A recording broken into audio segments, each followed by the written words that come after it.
하나님의 평강이 넘치시기를 바랍니다. 저는 오늘 로마서 8장 14절의 말씀을 가지고 성령님의 음성을 들으려면 이라는 제목으로 여러분과 함께 늘 나누고자 합니다. 우리들은 하루에도 여러 번 무엇을 선택하고 어떤 일을 해야 할지 몰라 망설일 때가 있습니다.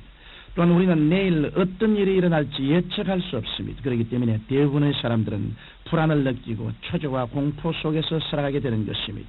그러나 예수 그리스도를 믿어 하나님의 자녀된 사람들은 생활 속에서의 갈등이나 미래에 대한 불안과 초조에서 벗어날 수 있습니다.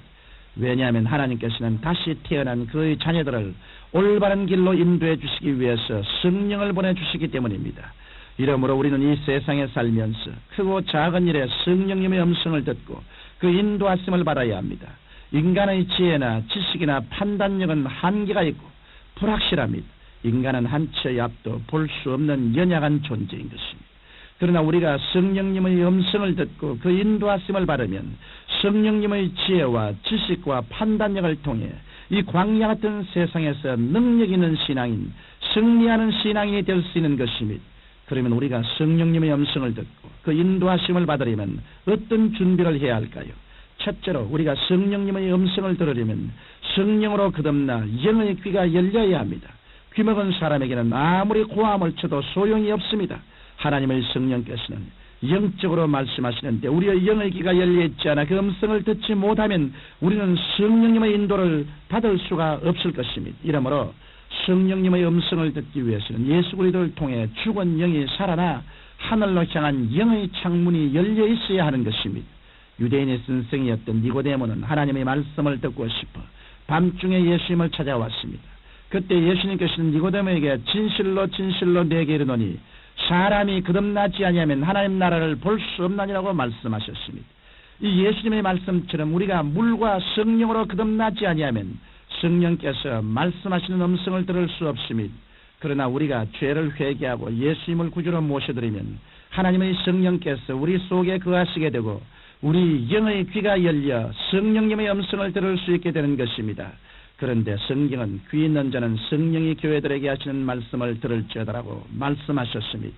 이 말씀은 들을 귀만 있으면 저절로 성령님의 음성을 듣게 된다는 것이 아니라 들으려고 애를 쓸 때 성령님의 음성을 듣고 성령님의 인도를 받을 수 있다는 말씀인 것입니다. 우리는 라디오, TV의 채널을 돌려 우리가 원하는 방송을 청취하거나 시청합니다. 그런데 방송국에서 아무리 좋은 프로그램을 보낸다 할지라도 우리가 그 방송을 들으려고 채널을 맞추지 않으면 결코 들을 수 없습니다. 마찬가지로 성령께서 우리에게 아무리 말씀하시려고 해도 우리가 다른 데 신경을 쓰고 그 음성에 귀를 기울이지 않는다면 아무 소용이 없는 것입니다. 이러므로 구원을 받고 영이 살아나 듣는 귀를 얻었으면 그 다음에는 들을지어다라고 하신 하나님의 명령에 순복하여 늘 성령님의 음성을 듣기를 간절히 사모하고 마음에 소원해야 하는 것입니다. 둘째로 성령님의 음성을 들으려면 자기의 의견과 고집을 꺾어야 합니다. 많은 사람들이 제게 신앙상담을 와서는 자신들의 말만 하는 경우를 종종 봅니다. 이것은 신앙상담을 하러 왔다기보다는 자기의 처지를 하소연하는 것에 불과한 것입니다. 그런데 어떤 사람들은 기도할 때에도 이런 태도를 갖고 있습니다. 그래서 하나님 꼭 제 뜻대로 음성을 들려주십시오. 제 주장을 들으시고 허락해 주십시오라고 기도합니다. 그러나 이러한 마음 자세를 가지고는 결코 성령님의 음성을 들을 수 없습니다. 우리가 성령님의 음성을 들으려면 성령님과 올바른 관계를 이루게 하는 것입니다. 하나님께서는 천지와 만물을 지으신 창조주시요 만왕의 왕이시며 만주의 주가 되십니다. 그런데 인간은 하나님의 피조물이면서 하나님을 섬기고 영화롭게 하기는커녕 하나님의 뜻을 저버리고 하나님의 중심으로 살지 않고 인간 중심에 서서 자기를 섬기고 자기만을 사랑하는 죄악에 빠졌던 것입니다. 이 죄악의 근본이 바로 자기 중심적인 이견과 고집이었습니다. 그런데 많은 그리스도인들이 주 예수님을 믿고 중생하여 새 사람이 되었음에도 불구하고 여전히 옛사람의 습성이요 만악의 뿌리인 아집 곧 자기 주장만을 계속하고 있는 것입니다. 이와 같은 정욕적인 삶의 바탕을 가지고는 결코 원만한 성령님과의 교통이 이루어질 수 없습니다. 우리가 성령님의 음성을 듣고 그 인도하심을 받기 원하면 반드시 아집의 사악한 뿌리를 단호히 끊어버리고 하나님 앞에 자기 자신을 전폭적으로 다 내어놓아야만 합니다. 그리고는 온전히 성령님께서 나를 통하여 나의 기쁨이 아닌 하나님의 기쁨을, 나의 목적이 아닌 하나님의 목적을 위해 역사해 주실 것을 믿고 소원해야 하는 것입니다. 우리가 하나님 제 의견과 고집을 버립니다.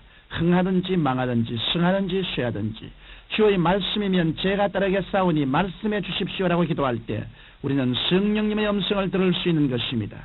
셋째로 성령님의 음성을 들으려면 고요히 경청할 시간을 내야 합니다. 바빠서 안절부절한 마음의 상태로는 하나님의 음성을 들을 수 없습니다. 인간의 모든 번거로움이 다 잠잠해진 후 고요한 시간이 되어야 하나님의 음성을 들을 수 있는 것입니다. 예수님께서는 많은 군중들에게 복음을 전가하시고 병자들을 고치시며 귀신을 쫓아내시는 등 여러 가지 일을 행하신 후에는 혼자 기도하러 산에 올라가시곤 하였습니다. 거기에서 예수님께서는 하나님과의 깊은 교제에 들어가 고요한 중에 성령님의 음성을 들었던 것입니다. 그 때문에 예수님께서는 회당이나 큰 거리의 위에 서서 외식하며 기도하는 자들을 꾸짖으셨던 것입니다. 그들은 하나님의 성령의 음성을 듣기 원하여 기도하는 것이 아니라 사람들에게 칭찬받으려고 기도했기 때문입니다. 이러므로 우리는 예수님께서 골방에 들어가 은밀히 기도하라고 말씀하신 대로 고요한 중에 하나님을 만나야 합니다. 바람이 불어 물결이 요란스럽게 치는 호수에 달빛이 비추일리 만무합니다. 바람이 그치고 물결이 고요해야 아름답게 달빛이 비추는 것입니다. 마찬가지로 우리가 세상의 복잡한 삶 속에서 약이된 온갖 잡념을 가라앉히고 고요한 마음의 상태로 하나님을 기다리면 성령께서 우리에게 말씀해 주시는 것입니다. 그런데 우리가 성령님의 음성을 듣기 위해서는 적어도 1시간 이상을 엎드려 기도해야 합니다. 한 5분이나 10분 정도 기도드린 후 시간이 없으니 말씀하시려면 빨리 해주세요라고 한다면 성령님의 음성을 결코 들을 수가 없습니다. 우리가 하나님 앞에 엎드려 1시간 이상 기도드리면 세상적인 온갖 생각들이 다 가라앉고 고요한 마음이 되어 성령님의 음성을 들을 준비가 되는 것입니다. 청취자 여러분, 하나님의 자녀이면 누구나 하나님의 성령의 음성을 듣고 그 인도하심을 받을 자격이 있을 뿐 아니라 마땅히 성령님의 인도를 받아야 합니다. 이러므로 여러분은 영의 귀를 활짝 열어놓고 성령님의 음성을 듣기를 사모하고 마음에 소원하십시오. 그리고 자기 중심적인 의견과 고집을 다 꺾어버리고 전폭적으로 주님을 따르고 순복하십시오. 나아가서 고요한 중에 하나님 앞에 나와 성령님께서 말씀하실 것을 기다리십시오. 이런 준비가 다 이루어질 때 하나님의 성령께서는 여러분의 영혼 속에 세미한 음성으로 말씀하심으로 여러분을 승리의 삶 가운데로 인도해 주실 것입니다. 사랑하신 아버지 하나님, 하나님 아들이면 곧 성령님의 인도를 받을 수 있습니다. 모든 거듭난 성도들이 성령님의 인도 속에 살게 하여 주옵소서. 예수님 이름으로 기도합니다.